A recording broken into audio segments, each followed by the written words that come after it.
រំនេះគឺសំខាន់មែនណាទីមួយបានន័យថាគាត់ដើរទៅលើការអប់រំសង្គមមួយដែលមានការរីកចម្រើន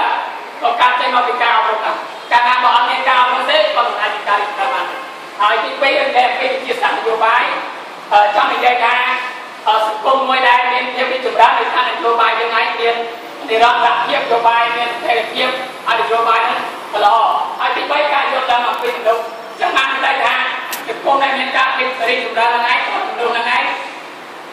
មានចំណេះដឹងមានការអប់រំខ្ពស់និងទី3ចំណេះការមកពីការរៀនតែពីលោកនៃការគាត់និយាយថាចំណេះនៃការមកពីការរៀននៃការបរិហារទេណាហើយមួយទៀតចំណេះវិទ្យាហ្នឹងឯងការចំណេះការមកពីបច្ចេកទេសលោកនៃការតែគាត់និយាយថាចំណេះវិទ្យាយើងការមកពីការរៀនទៅហើយគាត់បាននិយាយថាចំណេះវិទ្យាយើងហ្នឹងឯងការតាមវិទ្យាតែ step បានតាមវិទ្យាបានតែវិទ្យាតាំងអារម្មណ៍មានកាយមានចាក់ខំពេញមានដល់ទឹកពេញមានដល់ពេញដែរហើយចុងក្រោយវិញគាត់និយាយពីសន្យាក្រុមគឺមនុស្សយើងត្រូវតែគ្រប់ច្បាប់